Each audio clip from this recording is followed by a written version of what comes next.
Hola a todos, bienvenidos al episodio número 41 del podcast de Historias al Diván, analizando historias por el bien de la humanidad. Hoy es 25 de enero de 2023 y estamos a punto de analizar la película Pinocho, dirigida por Guillermo del Toro, la versión en stop motion que salió apenas hace unas semanas en Netflix. Como ya saben, aquí en este podcast discutimos de principio a fin utilizando spoilers, así que quedan avisados. Y les voy a presentar entonces a las personas que nos acompañan en el diván. En el primer cojín tenemos a Ani.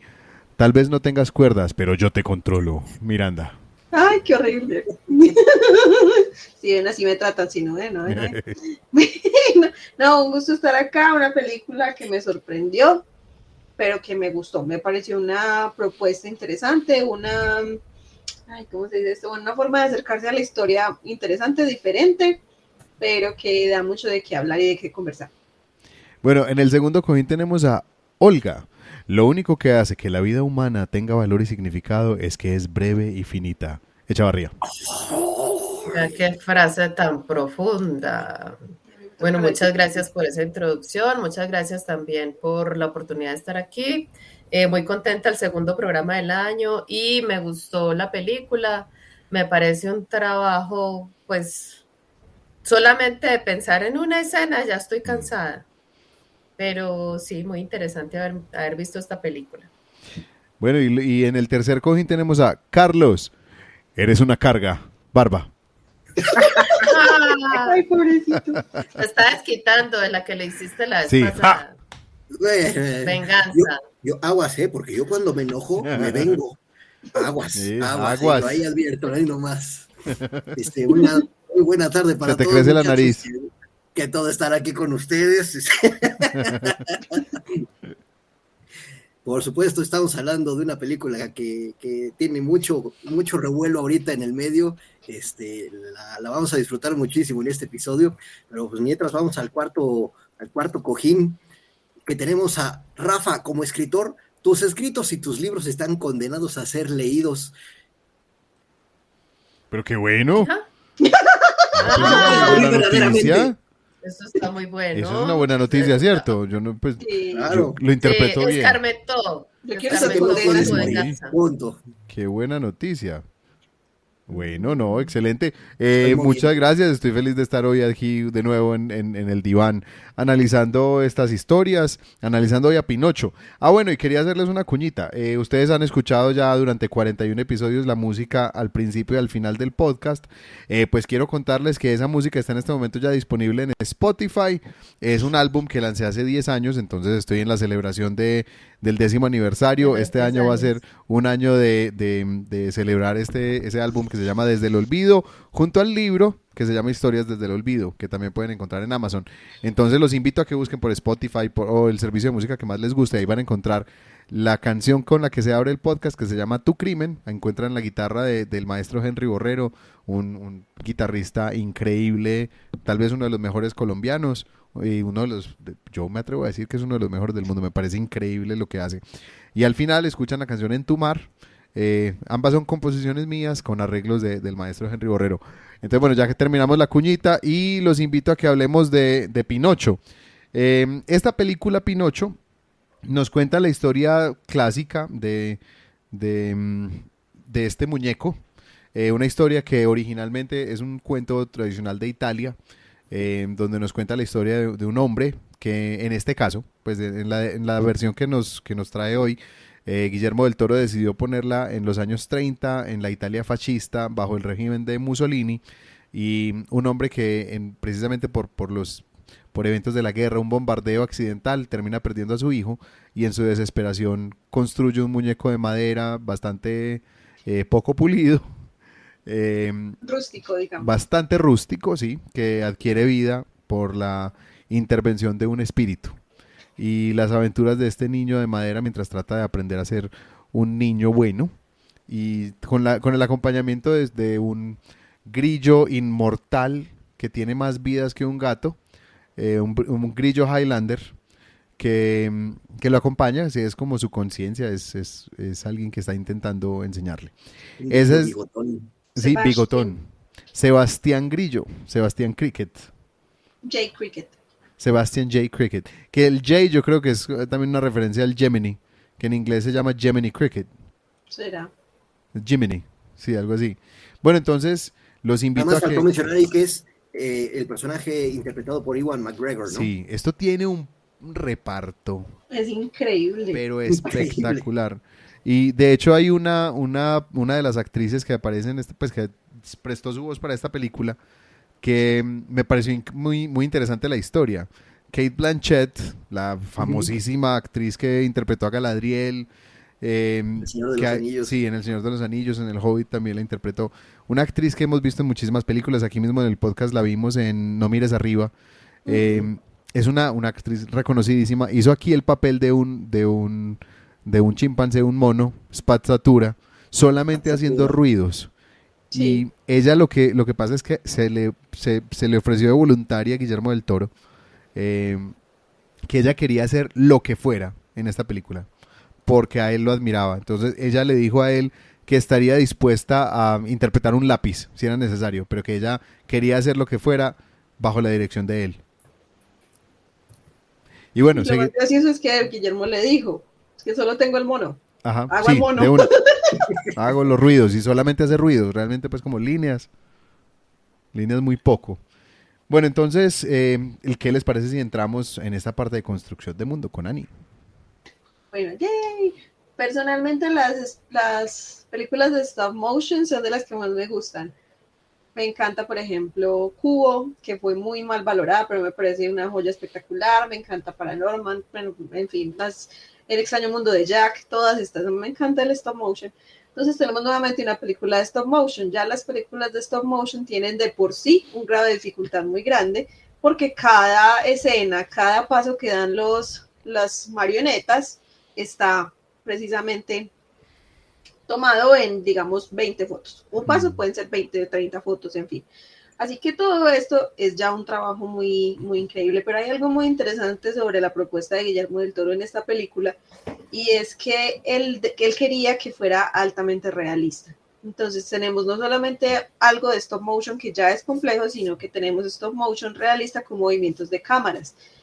Una de las escenas que más se destaca en esta parte es la parte en que Spazzatura baja desde el pueblo hasta la feria a decirle a nuestro villano, al marionetista, que hay una marioneta que se mueve sin hilos. Entonces, en este plano, nosotros seguimos el recorrido de Spazzatura y mientras ella se desliza por la cuerda, nosotros vemos todo el recorrido hasta que llega a la casa al tráiler del Conde Volpi. Del Conde del Volpe. Conde Volpi. Entonces vemos todo ese recorrido. Eso fue una petición especial de Guillermo del Toro porque él quería dar este efecto. Otra cosa es que tenemos, como mencionamos ahorita al inicio, como mencionó Rafa, tenemos una Italia de los años 30 en un pleno régimen fascista. Entonces vemos como un pequeño pueblo que no estaba ni siquiera en la mira de los bombardeos es bombardeado por accidente. El Cristo de madera que estaba haciendo Geppetto pierde uno de sus brazos y en ese mismo momento Geppetto pierde a su hijo Carlo, que en este caso tenía un hijo.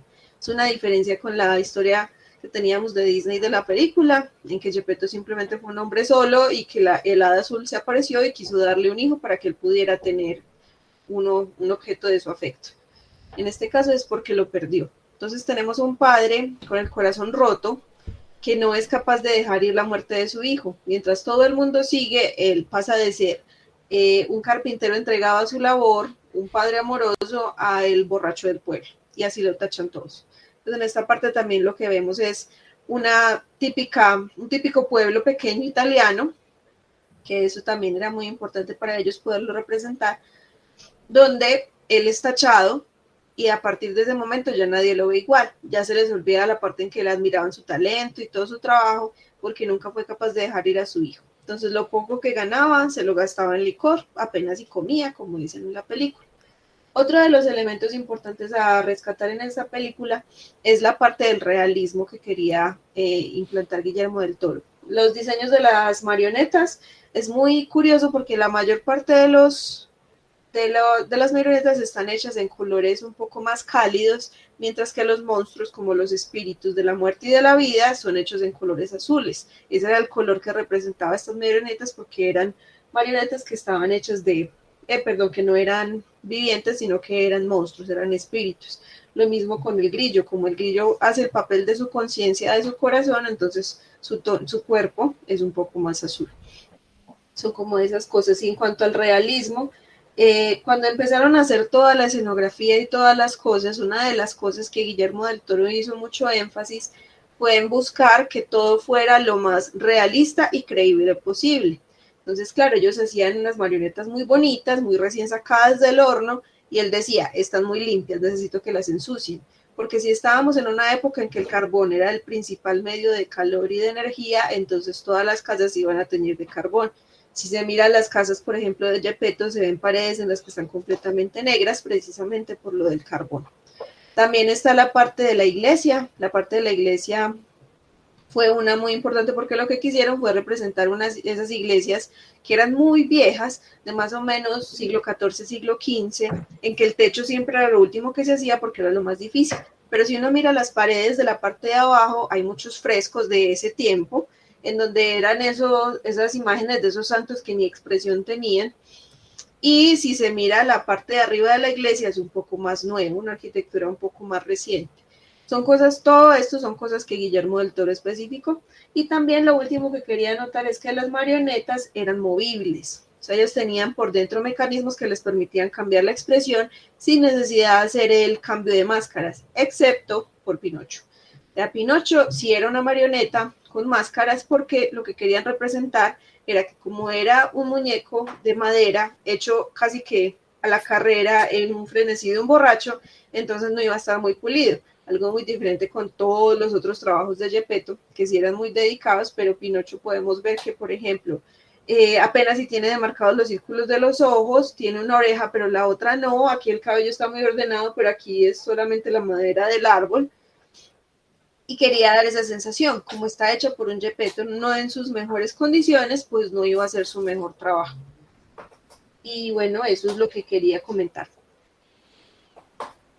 Súper, ahí, esta película es la película más larga de stop motion que se ha hecho.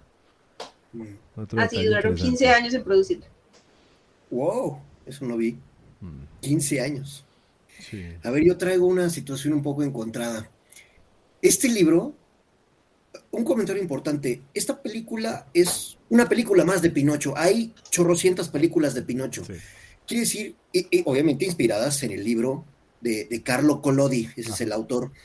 Algo interesante es que Carlo Collodi vivió hasta 1892, 1892. No existía la guerra ni el tema de aviones, esta situación fascista que había en Italia, eso no existía. Entonces, esto es un remake, es una reinvención total, quizás para darle otro sentido a la película, pero obviamente está fuera de fecha de lo que es el libro original de Carlo Collodi, ¿no? A mí me llamó mucho la atención esa adaptación porque, ok, es una película de Pinocho, es una interpretación muy distinta a la que yo creo que todos los que estamos escuchando esto vimos de chiquitos, claro, en el mundo de Disney, ¿verdad?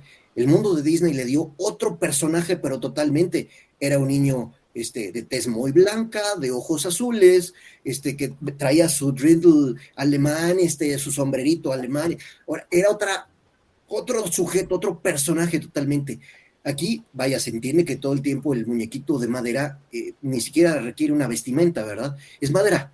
Entonces, la forma en que cómo lo presentan, a mí me pareció fascinante en el sentido de que es otro personaje, no es el Pinocho al que estábamos ni esperando, ni acostumbrados, ni nada. Y, por ejemplo, una de las ausencias muy importantes para mí fue la de Fígaro, ¿no? El gatito de Fígaro de la película de Disney, pues aquí es otro el personaje, en este caso es Pasatura, ¿no? Un personaje que le da otro vuelco, el Conde Volpi le da otro sentido totalmente distinto a lo que habíamos visto.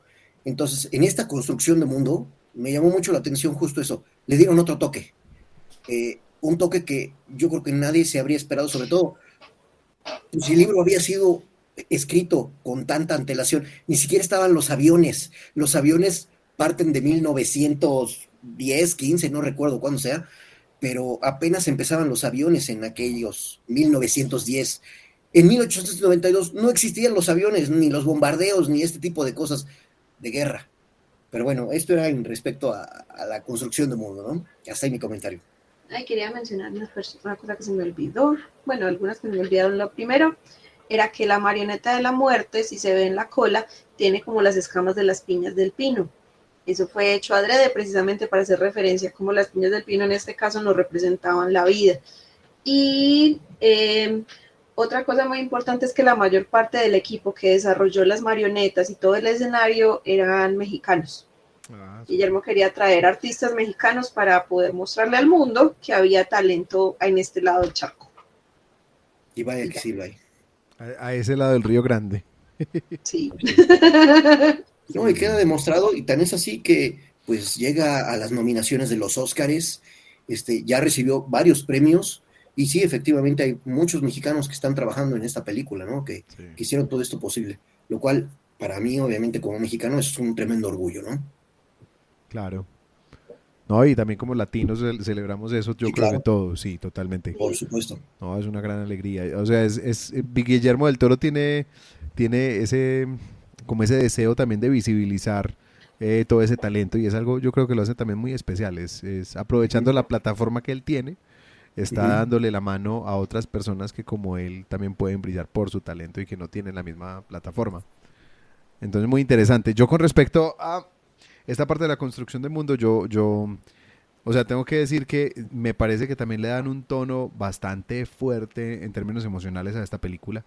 Es una profundidad y un realismo que no tenían pues, las versiones anteriores. Hay una versión por allá de los años 70 que se hizo en Italia, donde sí le daban un fondo de tristeza a la historia de Geppetto y de Pinocho, porque lo que pasaba era que la esposa de Geppetto había muerto. Entonces Geppetto en algún momento hace su marioneta y el hada azul, que aparece pues en la historia de Disney, realmente en esa historia es el fantasma de la esposa de Geppetto que por la tristeza de verlo tan solo decide darle vida al muñeco. Entonces, esta no es la primera vez que nos dan como un fondo triste de la historia de Geppetto, pero sí se fueron bastante al fondo y a meterle el dedo en la llaga, como decimos aquí a Geppetto, en una tristeza muy profunda, Sí. que es algo muy interesante pues de esta versión. Que también ha tenido pues sus detractores ese punto en particular. Pero a mí me parece muy interesante. ¿Hay algo más que Aquí algo queramos? bien interesante Sí. es que no se platica ni quién es la mamá o de Carlo o de, de Pinocho en un momento dado, entendiendo que es el hada.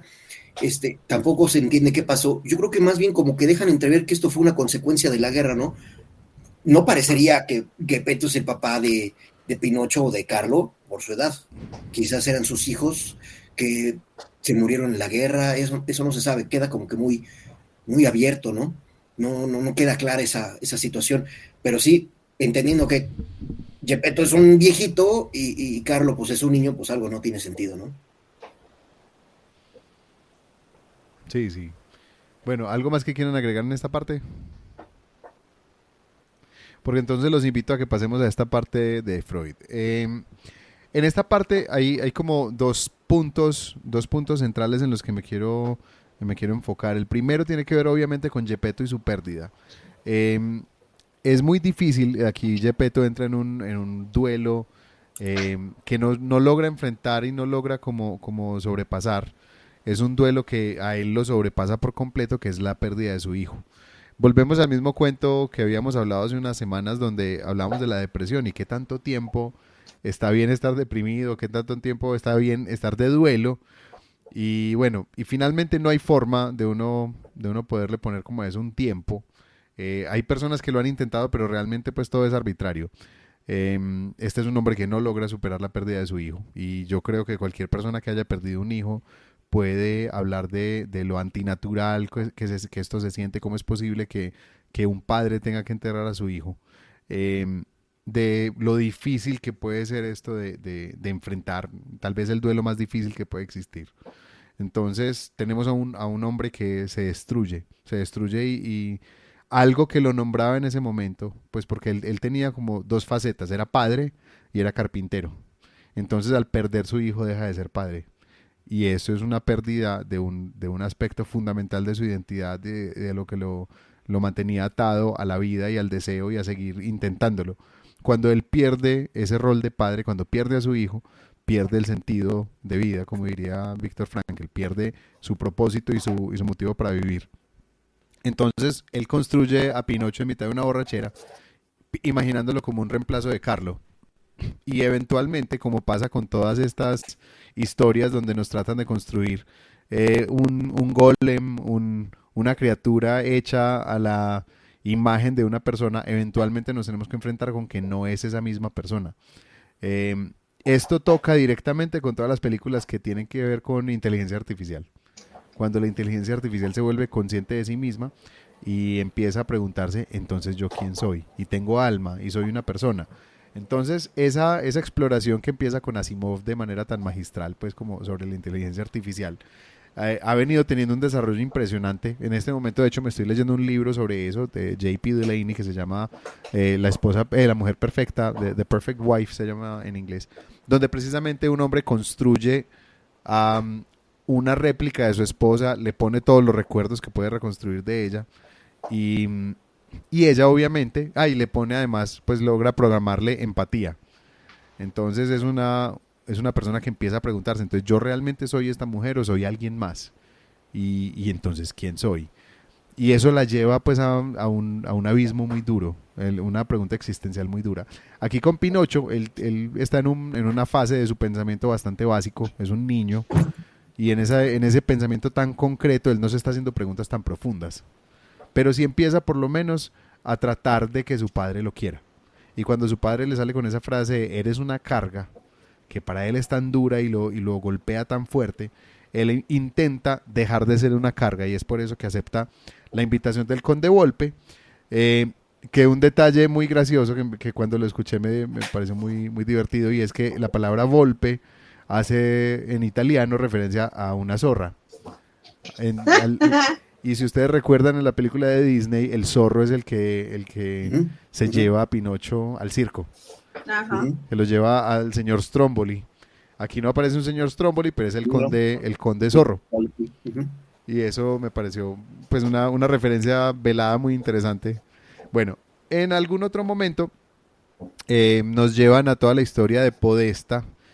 Podesta es este tipo, pues que además lo interpretó aquí la voz Ron Perlman, otro gran actor, digamos el que le gusta un poco la fantasía, o el mismo Guillermo del Toro lo puede recordar en el papel de Hellboy. Nosotros hace poco lo escuchamos también haciendo la voz de Xibalba en El libro de la vida. Ajá. Ese gran actor que hizo aquí de Podesta, era como un policía, representante del fascismo en este pueblo, y con su hijo Candlewick, que lo interpreta Flynn Wolfhard, uno de los protagonistas de Stranger Things, protagonista también de la última película de Ghostbusters, de los cazafantasmas. No, o sea, y de nuevo, el reparto es una cosa increíble. Ahora, esta relación de estos dos, que es una relación donde la madre no cuenta, la mujer está completamente borrada de esa familia, porque es el hombre poderoso el que manda, hombres que le prohibían a la madre tener contacto con el hijo, porque lo iban a suavizar, lo iban a volver blando, y él quería que su hijo fuera un soldado, un hombre italiano que lo hiciera sentir orgulloso. Y cualquier seña de debilidad de su hijo para este hombre era una decepción terrible, y eso le rompía el corazón a su hijo. Y cada vez que el hijo intentaba impresionar a su padre, siempre terminaba por decepcionarlo, lo que fue rompiéndole lentamente el corazón a Candlewick. Esta es otra relación donde hay unos estándares imposibles de parte del padre, y un hijo que por no perder el amor del padre va hasta todos los extremos que puede, hasta que al final logra, con la caída del padre, cuando el padre se le cae a él, logra enfrentárselo, y su acto más poderoso es decirle no a ese padre. Bueno, y ya en esta parte quería hacer un último comentario que ya tiene que ver con la música, porque Pepe Grillo, que aquí es Sebastián Grillo, Sebastián J. Cricket, él vive en el corazón de Pinocho. Él vivía en el tronco del que se forjó, del que se talló Pinocho. Entonces, él digamos que este espíritu, el hada, pues como aquí, la que aquí hace el papel del hada, dice, ya que vivías en su corazón, entonces sé su corazón, sé de alguna manera ese rol para él. Y este de Sebastian J. Cricket asume ese rol y sigue viviendo en su corazón cada vez que puede. Que eso funciona súper bien como metáfora, funciona súper bien como realidad, funciona muy bien dentro de esta película. Pero cuando uno mira la casita de este Sebastian Cricket, se da cuenta que había una referencia muy interesante. Él tenía un cuadro de Schopenhauer, porque él era escritor, tenía un cuadro de Schopenhauer en su escritorio. Pero más adelante escuchamos que el conde Volpe está escuchando el final de Tristana y Isolda, esta ópera de Wagner. Y eso está inspirado en la lectura de Schopenhauer. Entonces ahí hay otra referencia como muy interesante que me parece muy bonita. Con eso quería cerrar este comentario de Freud. Oye, Rafa, yo tengo ahí un comentario. Ahorita mencionaste justamente al padre que representa la fuerza, ¿no? Representa al Estado, así tiene que ser todo. Vaya. Hay otra escena en la cual Geppetto, pues obviamente también se pone muy estricto, ¿no? Y hasta regaña y maltrata al hijo, también en un sentido de autoridad absoluta. Y después se dice, a veces los padres nos sentimos abatidos y decimos cosas que sentimos en ese momento, pero con el tiempo comprendemos que no era eso lo que sentíamos en realidad. Y eso cómo nos pasa a los que somos padres, ¿verdad? Evidentemente. Un tema totalmente freudiano, porque llega un momento en que no puedes controlar el cómo te sientes iracundo, por una situación a veces estúpida totalmente, pero dices y haces cosas, sientes cosas que a lo mejor están totalmente fuera de lugar por estar cegados, ¿no? Y en un tema psicológico, tiene que pasar a veces mucho tiempo para que te des cuenta de que pues, las cosas no eran así, ¿no? Y a veces cuando nos pasa eso, porque también pasa como hijos. A veces dices, oye, pues, permíteme, déjame decirte que yo te quiero mucho y ya no voy a volver a ser una carga para ti. Aprovechando de cómo me llamaste en la mañana, ya les prometo que no voy a volver a ser una carga. Pero esto a nivel freudiano tiene una implicación brutal porque nos dejamos dominar por una situación, a veces porque nos domina el miedo, a veces porque nos domina la ira, nos domina algún sentimiento que no es el correcto y tiene que pasar mucho tiempo para darnos cuenta de esa realidad, ¿no? En fin. Yo me pregunto si esa obsesión o no está bien llamarla obsesión, sino que es un elemento muy común en todas las producciones que vienen de Estados Unidos o que están relacionadas con Estados Unidos o que el guión se ha hecho allá.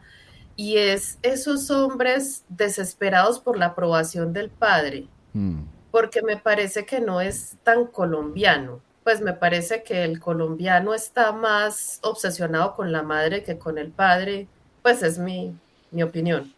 Y no sé si eso será universal o será un asunto de Estados Unidos, porque hay muchas películas, muchas en las que ocurre lo mismo, donde el hijo necesita ser aprobado por el padre, hacerlo sentir orgulloso, y muchas de las cosas que hace es como buscando eso, como buscando el cariño del padre a través de la aprobación, a través de verse muy fuerte frente al padre y muy hombre, pues no sé. Entonces, cuando estaba mirando esta película, yo me preguntaba, ¿esto será un asunto universal o será un asunto como más de Estados Unidos o de Norteamérica? Porque México también está por allá. Yo creo que todas las culturas tienen eso de una forma u otra. Porque finalmente el padre, o sea, y en un mundo donde el hombre siempre ha estado como al comando y con mayor privilegio y con mayor poder, siempre está como esa imagen de que el niño tiene que formarse para ser como el padre y tiene que como seguir las huellas del padre. A pesar de que en Colombia o sea, es una cultura muy matriarcal, sigue siendo... Hay unos dichos como que el papá es cualquier... ¿cierto? Sí. Sí, padre es cualquiera. Sí, madre solo hay una, papá es cualquiera. Aquí hay un dicho pues así en Colombia. Sí, sin embargo, o sea, en esas familias más tradicionales de Colombia, es que de ahí también sale toda la masculinidad tan tóxica que manejamos, y no diría en Colombia, en el mundo entero. Es que eso no es algo como extraño pues en el mundo. Apenas yo creo que estamos en una época en la que por fin estamos empezando a cuestionarlo. Y, Eso, ¿no será más una cuestión temporal que local? Digo, porque como que esto estamos haciendo alusión a cuando fuimos educados sí, nosotros, pues hace 30 años, 40 y 50 años, ¿verdad? Yo creo que esos estándares han cambiado mucho recientemente quizás 10 años para acá. Entonces, ¿no será más bien una cuestión temporal que local? sí, creo que tiene que ver con la época, sí, Sí, que sí. hemos empezado a preguntarnos y empezado también a entender, por ejemplo, que una mujer sola puede, que una familia donde falta el papá no es que sea una familia hueca. Digamos, en la teoría de trabajo social, en la teoría de familia, digamos, hay un montón de tipos de familia. Ya no se habla solamente de la familia nuclear, que es un tipo, donde se pensaba que si no había un hombre en la casa, entonces todo se iba al traste, todo se estropeaba, pues, por decirlo de alguna manera. Entonces, ya, todo eso se ha venido como cuestionando pero sí tenemos esos modelos del el hombre al que había que seguir. Y yo creo que Nietzsche lo puso como cuando ponía esa idea del superhombre.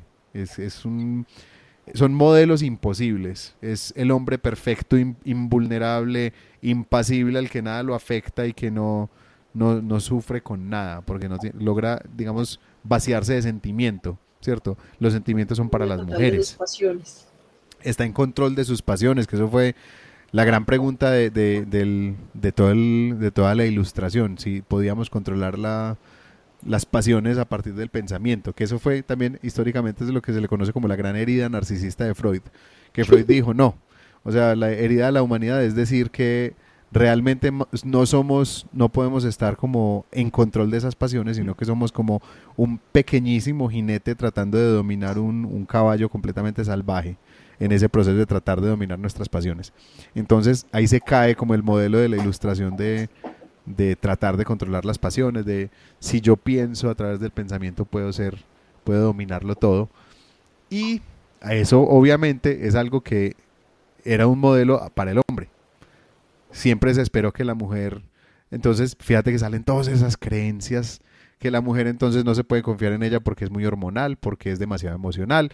He escuchado también gente en Estados Unidos cuando hablaban de la posibilidad de que Hillary Clinton ganara, decían, no, es que una mujer puede de pronto empezar una guerra en un arranque de emoción.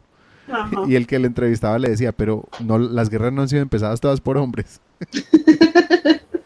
Sí, o Y en sea, arranques. eso yo creo que realmente esa masculinidad tan tóxica, obviamente uno la ve en el cine americano, porque es que pues yo creo que es lo que más nos llega aquí a Colombia, pero esa masculinidad tan tóxica es universal.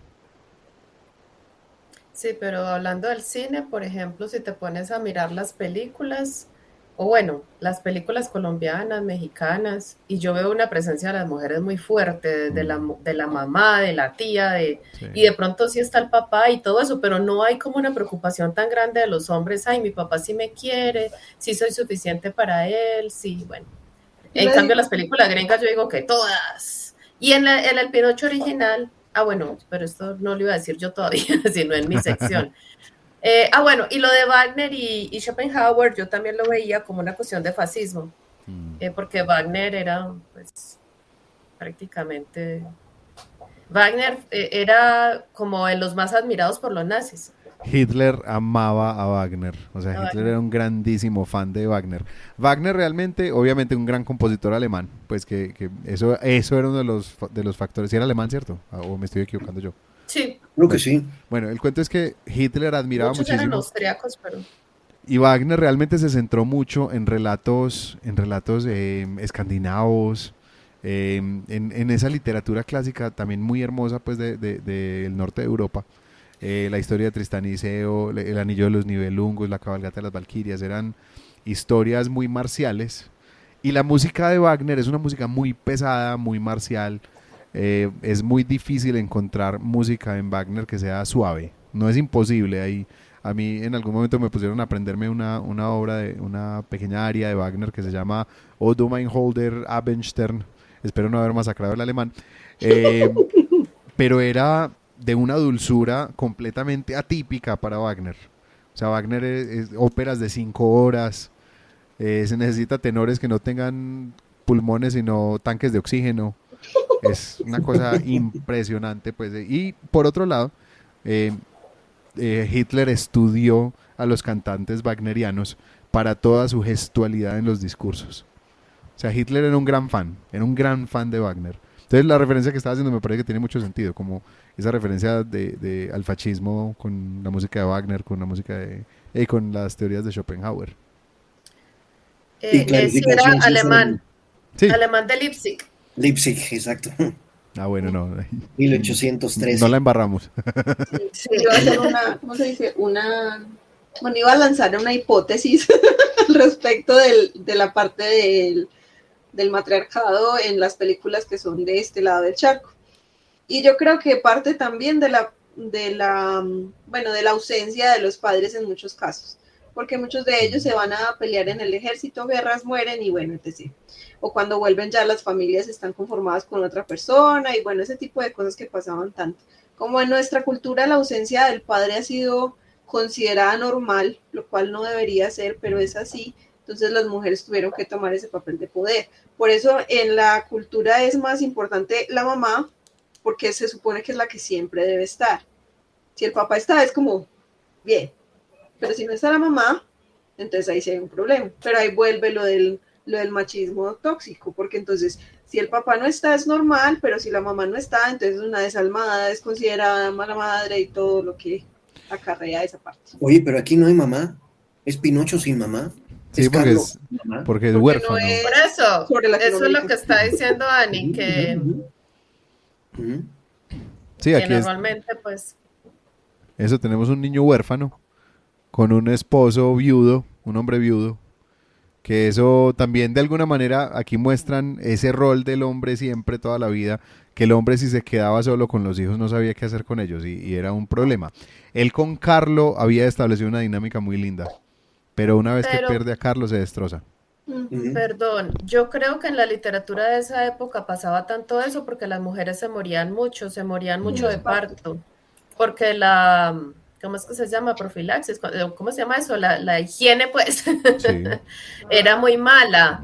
Mm. Las parteras, pues, fueron desplazadas por los médicos y los médicos tenían prácticas muy malas y esa fiebre Sí. que les daba después del parto, eso mataba a mujeres y eran puras infecciones por malas prácticas. Ajá. Hay muchas se Porque desangraban. uno de Dickens y muchos otros que son huérfanos Sí. por montones. Y madrastras. Sí, sí, eso es algo muy común, es muy recurrente.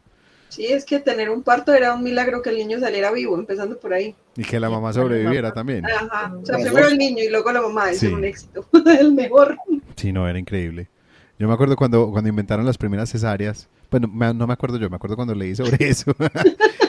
Cuando empezaron con la idea de las cesáreas, que, o sea, lo que implicaba era remover el útero. Entonces, si había una cesárea, era el único hijo que esa Terrible, persona podía tener. Ay, qué Pero horror. terrible. empezaron a salvar vidas de mujeres con eso, Ah, precisamente. bueno. Pues sí, Dios güey. mío, pero igual. Sí, sí. Dios No, o sea, mío. durísimo, pero empezó a salvar vidas de mujeres. Ya después de eso, empezaron Es a que, crear otros procedimientos. o sea, no dejemos de ver que esto es algo ya muy reciente. Mm, Esto no ha existido toda la vida. A lo mejor hoy lo vemos muy normal y lo platicamos como si fuera de todos los días, pero antes no existía eso. claro. Punto. Y Bueno, sí, había muchas muertes. entonces los invito a que pasemos a las narrativas y lenguajes con Olga. Bueno, hay mucho que decir. Yo siempre en todas las películas procuro como mirar un equivalente de la narrativa empleada con algún elemento pues de la parte escrita. Y en este caso me parece muy difícil porque este lenguaje del stop motion es completamente diferente. Pues me parece a mí en el sentido de que cuando hay un actor o una actriz, mmm, de alguna manera hay unos elementos narrativos que no implican tanta técnica. Este tipo de producción, uno sí se sumerge en la historia y uno disfruta mucho, pero sí está presentada de una manera muy diferente. Yo disfruto mucho estas películas, pero la última que yo vi fue Pollitos en Fuga. Muy buena también, muy divertida. Sí, me encantó, o sea, Mm, sí. Porque el elemento del Igual, stop motion le añade a la narración un elemento muy encantador. O sea, no es igual ver un muñeco como el de Disney, ¿cierto? Un dibujo ahí que ver este rústico y los gestos que hacía y la naricita como un árbol pues entero creciendo y por ejemplo ese monstruo me encantó. O sea, ese monstruo marino para mí fue de las escenas que yo decía, wow, ¿qué es esta belleza? O sea, la narrativa en este caso, cuando se utiliza esta técnica, me parece que es muy, muy brillante. O sea, es una cosa así como que destaca mucho la técnica por encima de la historia. O sea, uno se queda alucinado con la técnica, se queda embobado con la técnica. Sí, total. Entonces, eso me gustó mucho, tomando el stop motion como un lenguaje pues en sí mismo. Y yo, esto era lo que iba a decir antes, que los tenía reservado para decirlo en mi sección, leí el libro original con mi hijo cuando mi hijo tenía como 10 años. Sí. Y yo no sabía que esa historia era tan truculenta, porque yo también conocía la versión de Disney. Entonces yo pensaba que lo que íbamos a leer era así. Pero, y después, cuando le comenté a alguien en la universidad, me dijo, léase Los Hermanos Grimm, porque Disney cogió esas historias de la tradición pues de todos esos países y las edulcoró, ¿cierto? Sí. Les hizo ahí la tonería y pintura y las transformó completamente, sí, porque realmente, pero yo tuve que leerla hasta el final porque mi hijo me lo exigió.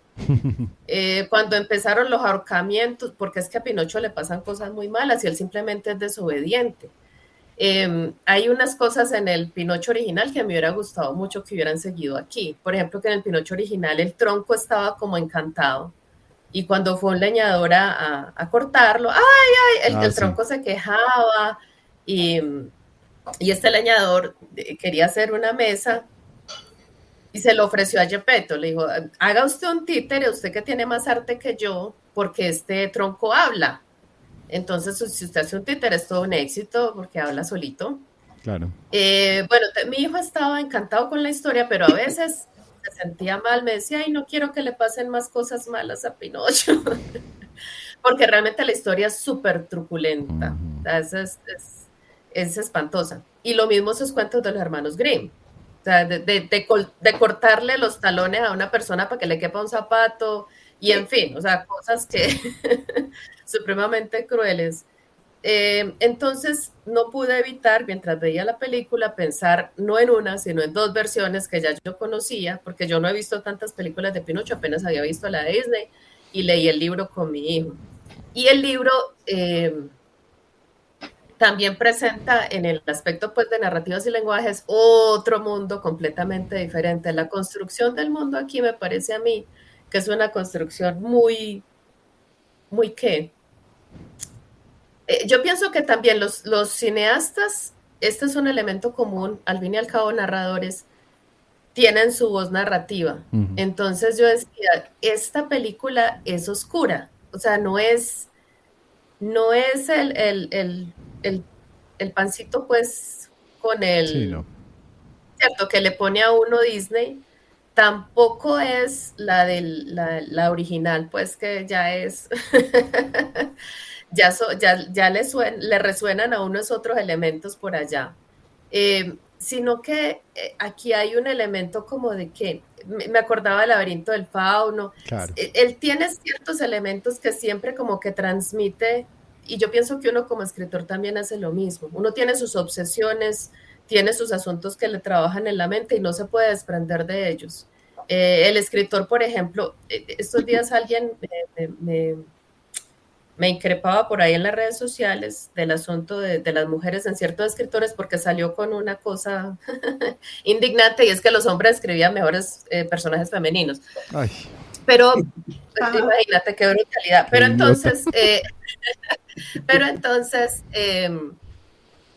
hay un escritor que está obsesionado con las mujeres, Coetzee, no sé si lo han leído. No. Esos personajes femeninos son supremamente fuertes, pero es la obsesión que él tiene. Es la relación que él ha tenido con las mujeres, entonces esos personajes femeninos súper vigorosos y esos hombres por ahí perdidos sin saber qué hacer, en fin, en este director es como ese elemento político, siempre tiene que haber como el aspecto ahí real en el laberinto del fauno era lo mismo. Y siempre hay esa ingenuidad, esa candidez del niño en oposición a esa rudeza de ese mundo que se le presenta alrededor. Entonces uno, pues esa muerte de ese niño en un bombardeo, eso es una cosa fatal. Es horrible. Y lo que a uno le parece fatal es que eso ocurrió. Pues que seguramente muchos padres perdieron a sus hijos durante esos bombardeos. La tumba de las luciérnagas. Y que, es una película japonesa sobre la Segunda Guerra Mundial. Y también mueren niños. En esa película es la ley. O sea, la muerte es por doquier. Todo el mundo que la ve dice, no, es la película más triste. Y se hizo ¿cómo se dice? Alguien, yo no sé qué estaba haciendo, la cuestión es que le pusieron más iluminación a la portada, que son los dos niños y se ven como si fueran luciérnagas en el cielo, pero entonces alguien le dio por subirle la iluminación a la portada porque se supone que es un cielo nocturno, pero no, realmente eran aviones lanzando bombas. Allá con la portada. Qué bonito. No. Entonces yo pienso que él utilizó muy bien todos los elementos de la historia para hacer su versión. Por eso me gustó también que se llamara Pinocho de Guillermo del Toro. O sea, esta es mi versión. Una versión le pone su personal. sello, le pone su sello por todas partes. Entonces sí es una versión muy personal. Y yo pienso que es hasta un ejercicio bonito de hacer. O sea, una historia que ya existe, la voy a hacer yo. O sea, esto es la versión que yo voy a ofrecer en otra época, en otras circunstancias políticas, con otros asuntos, pues, porque en la escrita había mucha hambre. Uno piensa cuando lee la escrita en toda esa emigración que hubo de Italia porque había mucha hambruna, las familias eran demasiado grandes, o sea, todo lo que había en el momento se trasladó al texto. Y en este caso, lo que a Guillermo del Toro lo obsesiona, pues el asunto de la fragilidad del niño, de la candidez y de la inocencia tan amenazada por esa realidad. El que quieran convertir a un niño en soldado, o sea, son cosas tan fuertes. Yo decía, como en el laberinto del fauno.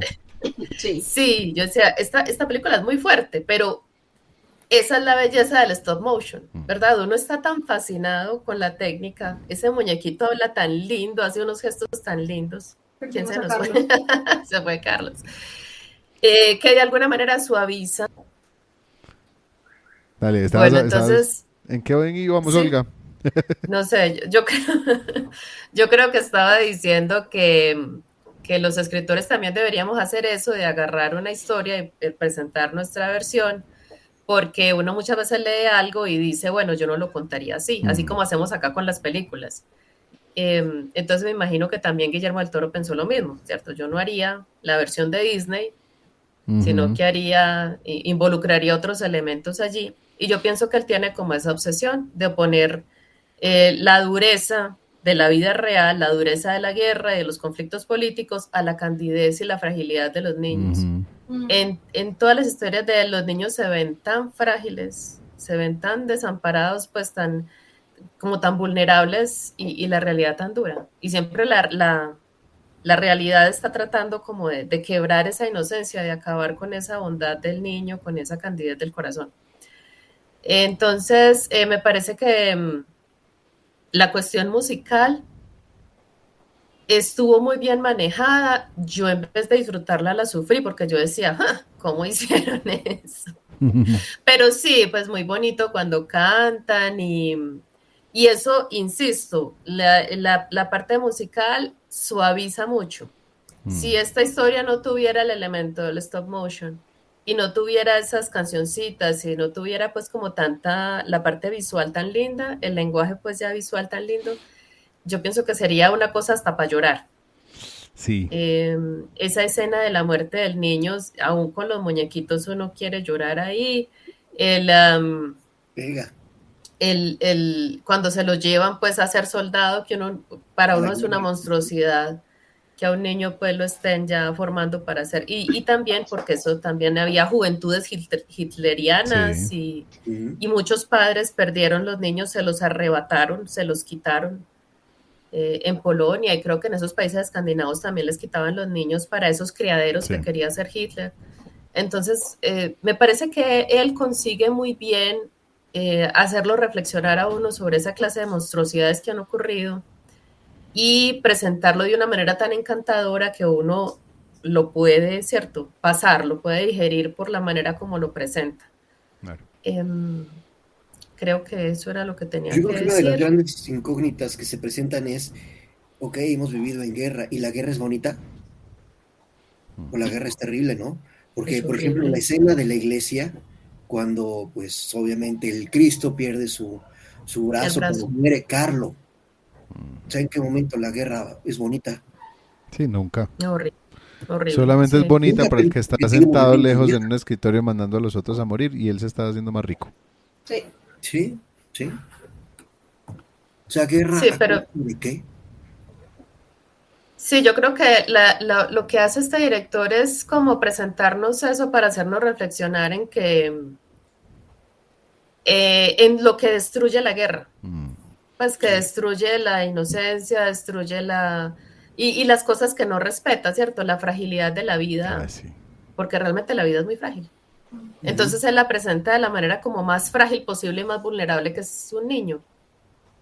Y casi siempre hay una figura masculina muy fuerte y muy desalmada, un general, un capitán, una persona así. Entonces esos elementos con los que él juega en la narración me parece que son geniales, o sea, lo maneja de una manera magistral. Y seguramente si hace otra película también estarán esos elementos, sin embargo, uno siempre quiere ver qué hizo.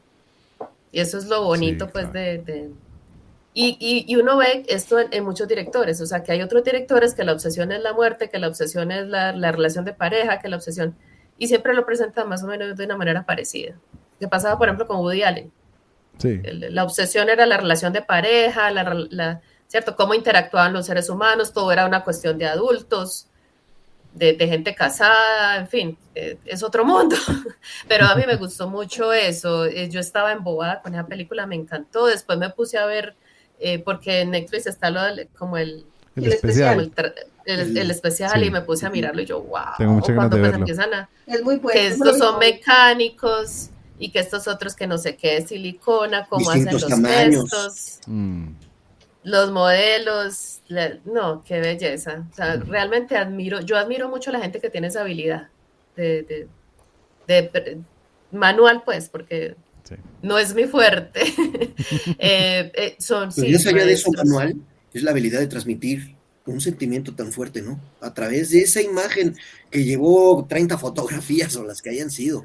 A mí este Es, Pinocho me es encantó, me parecía arriba. tan lindo. Ujú. Yo veía ese muñequito abrazándolo, yo decía, "Ay, sí, yo también lo cogería así, todo". Me parecía tan lindo, yo estaba enternecida con este Pinocho, que nunca sentí eso con el de Disney, y bueno, el otro.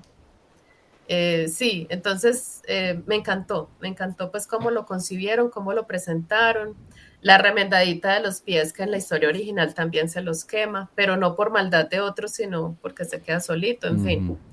Eh, me encantó esta película. Por eso cuando ustedes dijeron cuatro, bueno, hay algunas cositas que uno dice, bueno, y esto quedó como un cabo suelto más o menos, pero a mí me gustó mucho, me pareció muy linda. Súper. Bueno, ¿qué les parece si pasamos entonces a donde Carlos? A las lecciones de vida. Nada más un comentario adicional de lo que estaba diciendo Olga.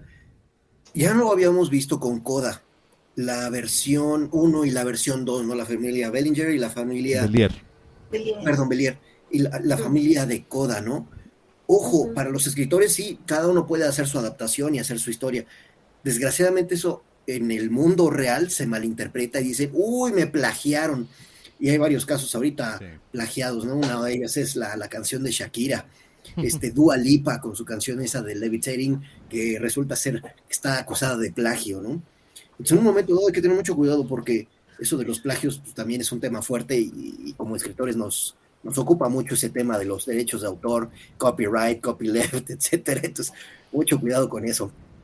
Pero sí, es muy interesante que cada uno lee una historia o un cuento y le da su propia interpretación y por supuesto lo puede difundir hacia la demás gente, ¿no? Y hacer su propia versión.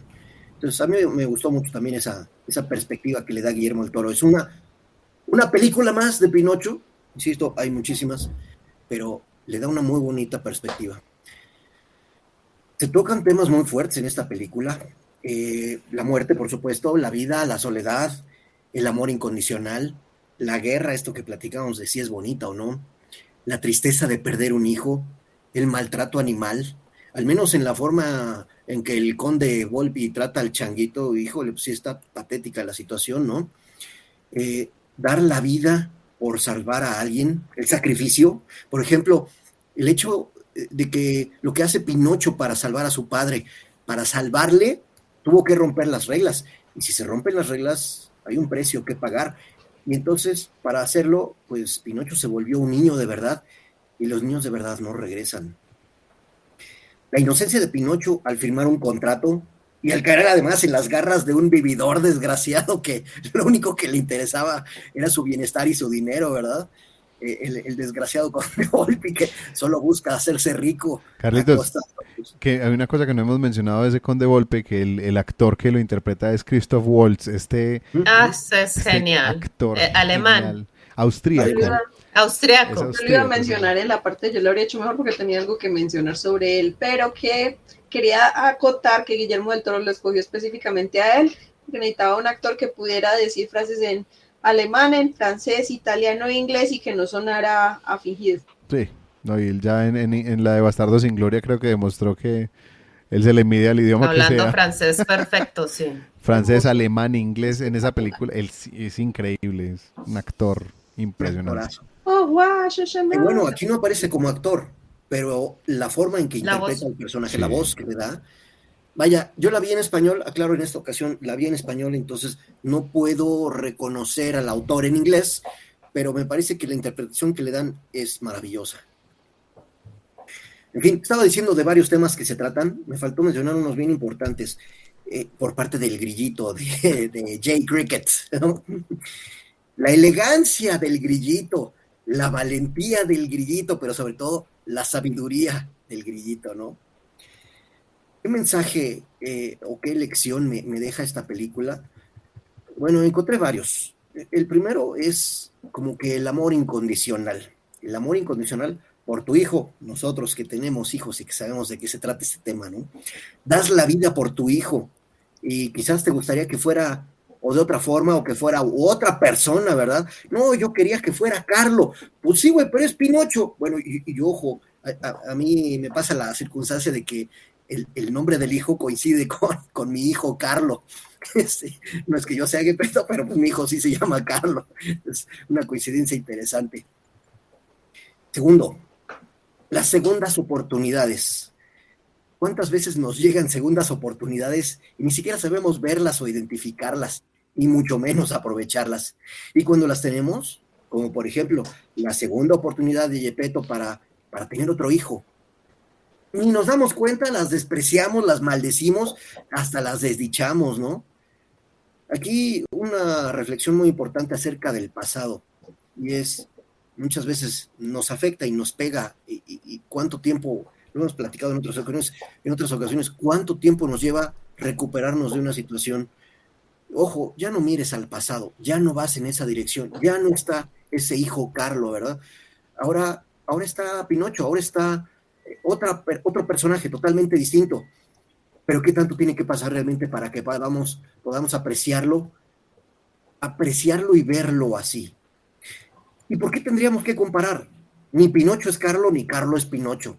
Vaya, en el sentido de la película, insisto, yo con la coincidencia de mi hijo Carlo. En fin.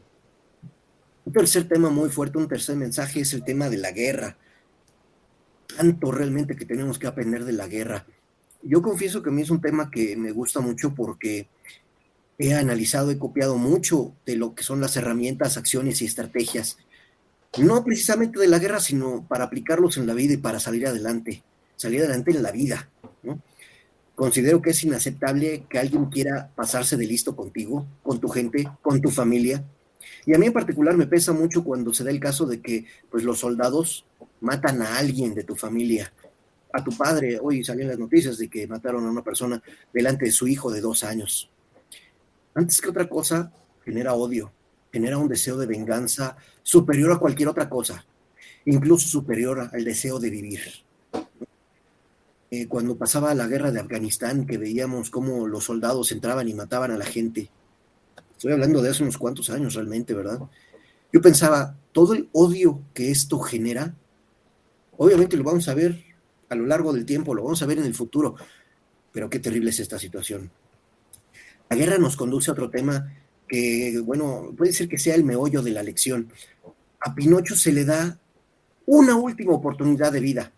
Sabe que será su última oportunidad.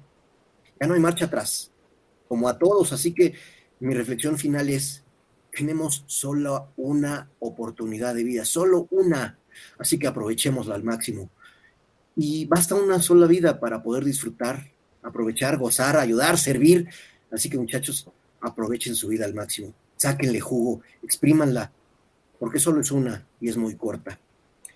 Para el caso, Pinocho y Geppetto dieron todo lo que podían en esa vida. Y cuando uno da, uno recibe, y uno recibe lo que da.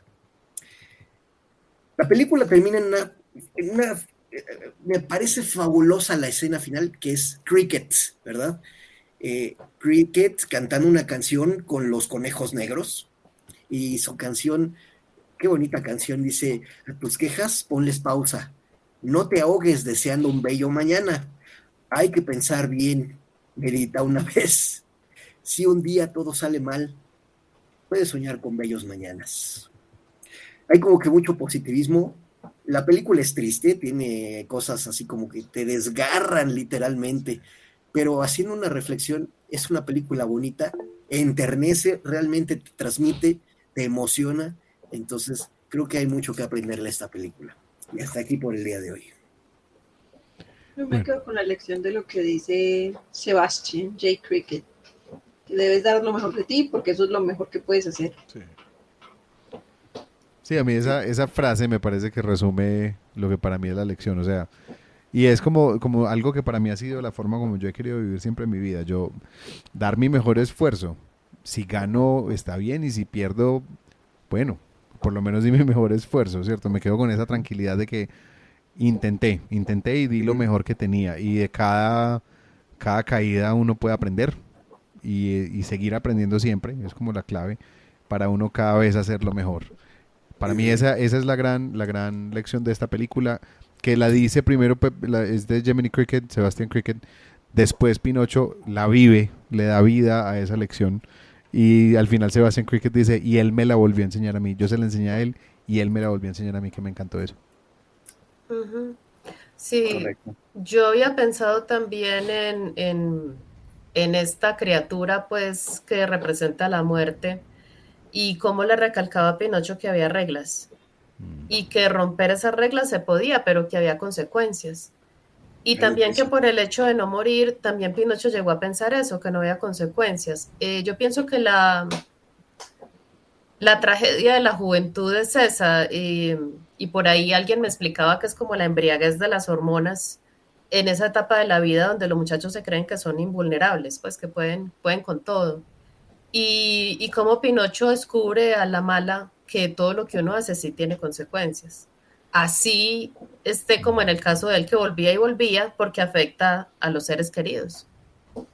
Que eso fue lo que él descubrió finalmente, ¿cierto? Que él no era el único perjudicado con sus acciones. Entonces, por ese lado, yo encuentro una lección bonita en la película.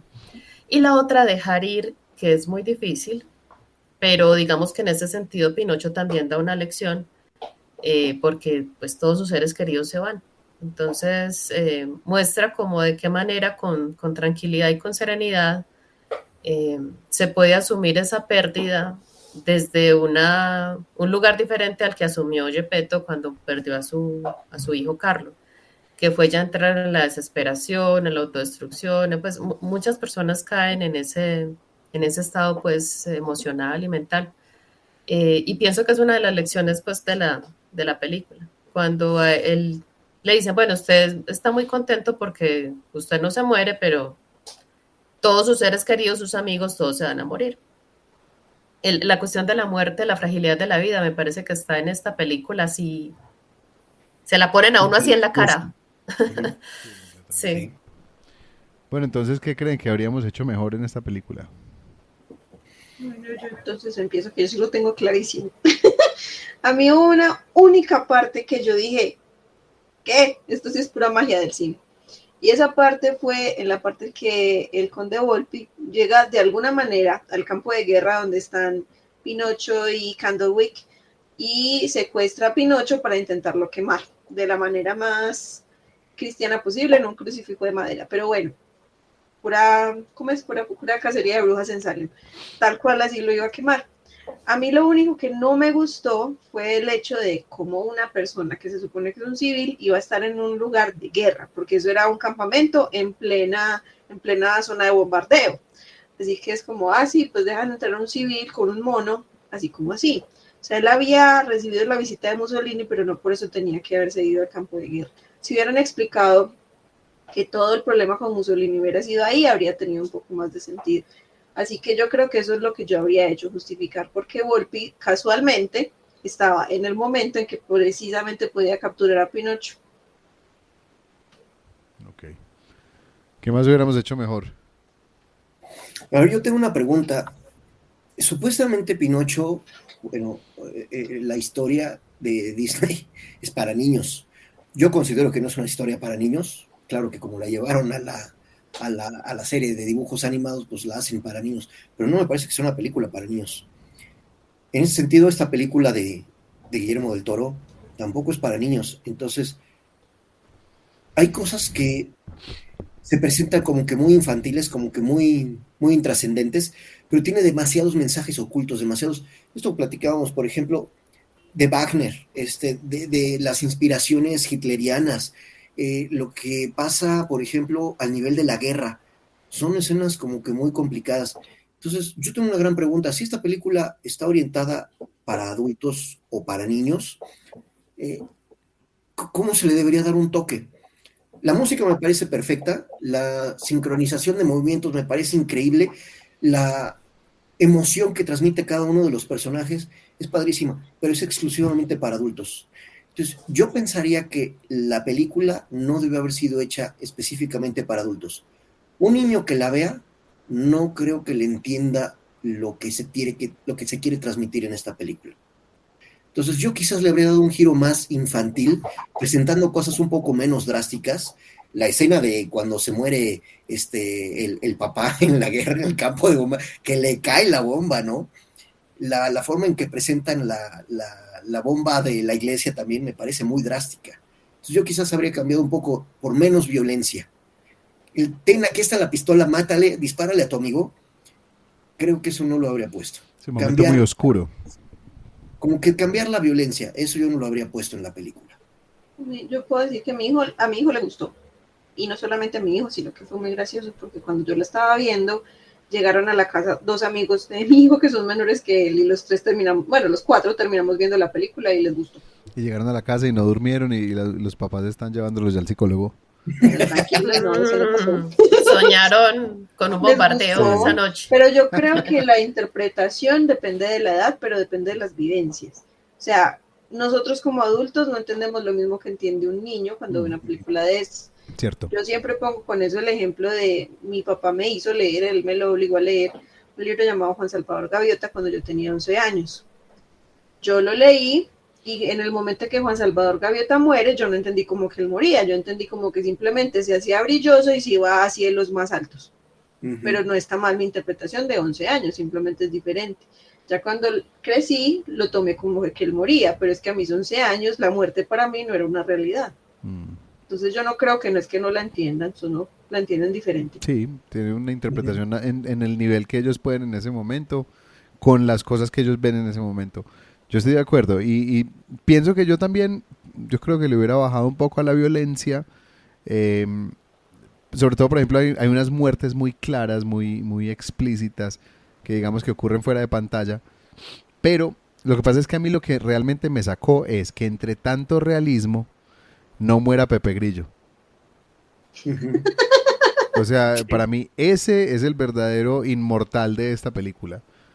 Y si el otro muere con una bomba, si este otro muere cuando cae sobre una piedra, a Pepe Grillo lo estripan, le cae un libro encima, lo estripan entre 2 personas y no, a él no le pasa nada. Entonces, pues yo creo que me habría asegurado de que Pepe Grillo pudiera realmente salir de todas esas situaciones cuando le cae el martillo encima. O sea, ¿cómo es posible que un grillo sobreviva a eso? si estamos tirándonos hacia el lado del El libro. realismo, sí, si nos tiramos hacia el lado del realismo, porque él no era, no, o por lo menos no nos lo pintaron exactamente como un ser mágico, sino en este mundo de fantasía, este era un grillo. Era un grillo inteligente que hablaba y leía Schopenhauer.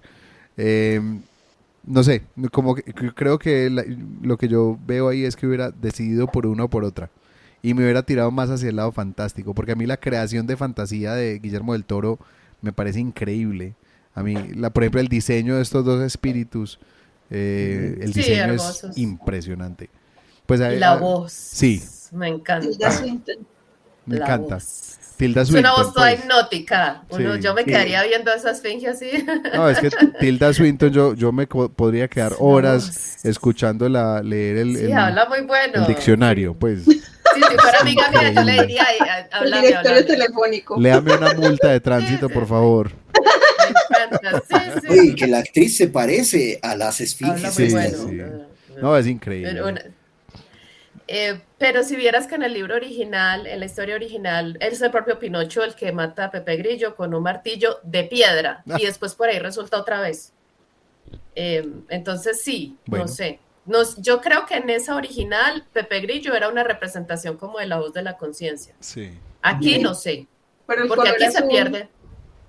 pero él era de color azul, era lo que yo decía, o sea, los de color azul eran los monstruos y era hecho adrede, o sea, era una criatura fantástica. Dentro de la fantasía creada, el azul representaba lo que no era de este mundo. Entonces era posible que sí pudiese sobrevivir a tantas cosas. En la historia original era el hada, pues le decían la niña de cabello color turquesa, pues tenía el cabello todo azul. Entonces sí es lo que dice Dani, el azul era como una representación en ese tiempo de las Espiritual. hadas, de los seres Sí. fantásticos, sí, como de alguien que está habitando como otra realidad. Entonces aquí por eso fue que a mí no me molestó lo del grillo, porque en la otra pues también aparecía por ahí, imagina un martillo y de piedra, y por ahí aparecía, pero era todo el tiempo por acá, ¿cierto? En cambio en esta película no, se pierde, Pinocho está por allá solo, entonces no sé aquí qué, porque pues si era el corazón, entonces estuvo sin corazón mucho rato, pues Sí. no sé, eso sí me dejó a mí como en incógnita.